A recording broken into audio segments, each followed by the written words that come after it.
This is all it takes to make ice cream with panache. Exactly. What do we have here? It's a very simple recipe. You have some yogurt, low-fat yogurt, a little bit of buttermilk, leatherwood honey, and to give a bit of zest and panache, as you say, some lemon ring, orange ring, or you can add something different like berries, or it's up to you. Perfect. Let's see how it's done. Very simply. I start with the buttermilk. I'm going to mix the two together with the honey. Now, buttermilk, despite its name, is very low in fat, isn't it? It is extremely low. It's full of good enzyme, and I think the fat content is something like 1% or 1.5%, something very, very low. This, I think, is the same thing, 2% or something very, very low as well. Actually, there's a few kind of low-fat yogurt. I think you have one or two kinds. You have the plain yogurt, the one which has full milk yogurt, and then you have the low-fat variety, of course, which we choose to use to reduce our saturated fat intake. Exactly. And the leatherwood honey? And the leatherwood honey, we usually put glucose in the ice cream instead of sugar, because it's liquid sugar. Yeah. And this is a natural glucose with much more flavor, of course. It's a beautiful product. And of course, the honey hasn't been tampered with at all. It's a pure product. No, it's a pure product. Pure sweetener. Pure sweetener. And of course, it's 100% Tasmanian. Yes, it is. Yes. Perfect.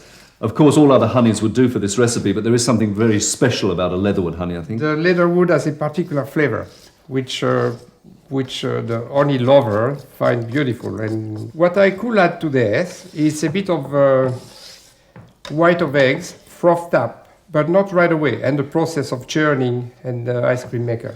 Right. And what does that do? That lightens it?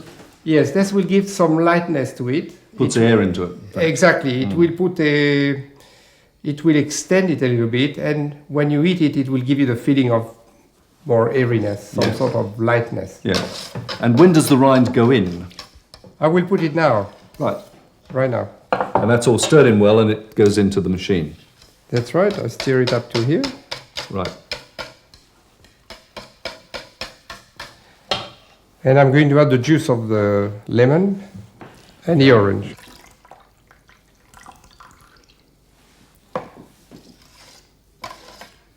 Okay, now that's ready for your very fancy professional mixer. If we're not fortunate enough to possess such a wonderful machine, how do we at home make this ice cream? Well, you have lots of freezers today that come with a churner inside the freezer.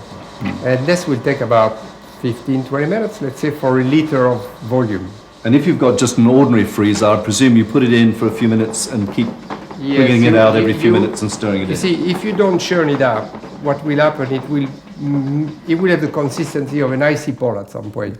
Now, you do always have to use a certain amount of fat, don't you, to make an ice cream? Yes, fat or sugar. Right. And so far, nobody has found a way to do it without one or the other, or both.